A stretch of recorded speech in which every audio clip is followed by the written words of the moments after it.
पहले राम भक्तों पर गोलियां चलती थी और अब अयोध्या में भव्य राम मंदिर का निर्माण हो रहा है। अयोध्या में भगवान राम का मंदिर क्या ये समाजवादी या कांग्रेस या बुआ की पार्टी बनाती? क्या राम मंदिर से इनसे कोई उम्मीद करते थे? आज आपको अयोध्या में राम मंदिर बनने पर कैसा लग रहा है? कैसा लग रहा है? पीछे सड़क वाले भी बोलो, अच्छा लग रहा है ना? राम अयोध्या में भगवान राम का भव्य मंदिर भारत के गौरव के मंदिर के रूप में आप देखते हैं? अगर है तो भाइयों बहनों, यह काम किसने किया? भारतीय जनता पार्टी की डबल इंजन की सरकार थी, इसलिए सारी बाधाओं को दूर करते हुए अयोध्या में भगवान राम के भक्तों की भावनाओं के अनुरूप भव्य मंदिर के निर्माण कार्य भी आगे बढ़ा दिया गया। मैं पहले देखता था सीतापुर की ओर से, जब कावड़ यात्रा निकलती थी सावन के महीने में, तो समाजवादी पार्टी की सरकार होती थी या मोहन जी की सरकार होती थी, ये बैन लगा देती थी, कहती थी कावड़ यात्रा नहीं निकलने देंगे। मैं 2017 में जब मुझे मुख्यमंत्री बनाया गया तो मैंने पूछा, मैंने कहा भी आखिर क्यों रोक लगती है इस पे? कहा साहब वो कहते हैं कि ये ठीक नहीं है। तो मैंने कहा सभी प्रकार की यात्राओं में फिर रोक लगनी चाहिए। कावड़ यात्रा को रोकोगे और अन्य प्रकार के जुलूसों को निकालने दोगे तो कैसे काम चल पाएगा?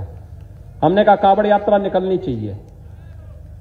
और भाइयों बहनों, यहां पर तो कम है, गाजियाबाद से हरिद्वार के बीच में 4 करोड़ कावड़ यात्री निकलते हैं, 4 करोड़ श्रद्धालु।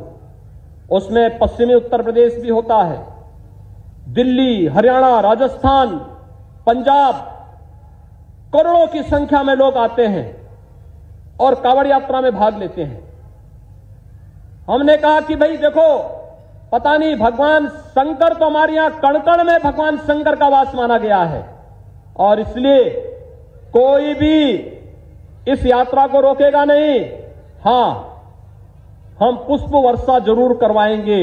हेलीकॉप्टर आप ले जाइए और सरकारी हेलीकॉप्टर से निगरानी भी करिए, पुष्प वर्षा भी करते जाइए।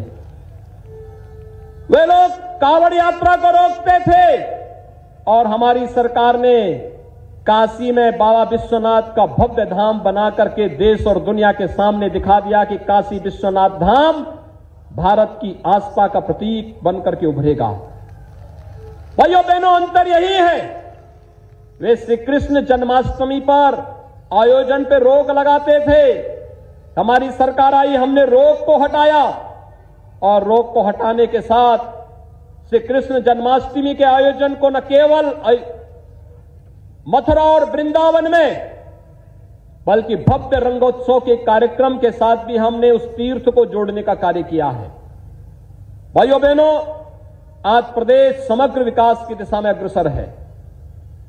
मुझे याद है यहां के प्रगतिशील किसान लगातार मेहनत करते हैं। 2017 के पहले कर्ज के तले दबे हुए थे, उनकी उपज का उचित दाम नहीं मिलता था, गन्ना किसानों का गन्ना मूल्य बकाया था। हमारी सरकार आई, भाइयों बहनों, पिछले 4.5 वर्ष में हमारी सरकार ने 1.5 लाख करोड़ रुपए का गन्ना मूल्य का भुगतान अब तक गन्ना किसानों के खाते में करने का कार्य किया है। अगर मैं सपा और बसपा दोनों सरकारों के 14 वर्ष के कार्यकाल को देखूं तो भाइयों बहनों, 14 वर्ष में गन्ना किसानों का गन्ना मूल्य जितना भुगतान नहीं हुआ था, उतना गन्ना मूल्य का भुगतान हमारी सरकार ने मात्र 4-4.5 वर्ष के अंदर करके दिखाया है। एक तरफ गांव के विकास के लिए, गरीब के उत्थान के लिए, नौजवान के रोजगार के लिए और महिलाओं के कल्याण के लिए, प्रदेश के समग्र विकास के लिए कार्य करने वाली भारतीय जनता पार्टी की सरकार है और दूसरी तरफ आप सब ने देखा होगा, सपा की रही हो, बसपा की सरकार रही हो या कांग्रेस के नेतृत्व की इससे पहले की सरकारें रही हो, प्रदेश में आस्था के साथ खिलवाड़ करना, दंगा फसाद करना, बहन बेटियों की सुरक्षा के सामने संकट खड़ा करना, नौजवान के रोजगार पर डकैती डालना, गरीबों की कल्याणकारी योजनाओं को हजम कर जाना, इनकी नियति बन चुकी थी। ये लोग प्रदेश के विकास में बाधक हैं, स्पीड ब्रेकर का काम करते थे। आज यही कारण था उत्तर प्रदेश के सामने पहचान का संकट आ खड़ा हुआ था। और आज भाइयों बहनों, हम सब आपके बीच आए हैं। ये जन विश्वास यात्रा आपको डबल इंजन की सरकार के डबल फायदे दिखाने के लिए कि आपने आशीर्वाद दिया, बदले में उसका लाभ प्रदेश को भी और जनता जनार्दन को भी प्राप्त हो रहा है। और भाइयों बहनों, यह जन विश्वास यात्रा आपके इस उत्साह को अगले 3 महीने तक बनाए रखने के लिए, आपका आशीर्वाद लेने के लिए आपके पास पहुंची है। आप क्या भारतीय जनता पार्टी की दोनों सरकारों, केंद्र में मोदी जी के नेतृत्व की सरकार और प्रदेश की सरकार के कार्य से खुश हैं?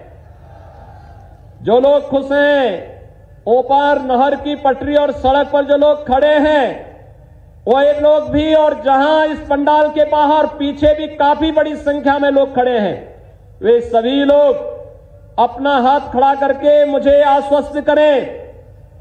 जो लोग खुश हैं, मुट्ठी बांध करके संकल्पित होंगे मेरे साथ में, दोनों हाथ खड़ा करके मेरे साथ बोलेंगे, भारत माता की, भारत माता की, भारत माता की।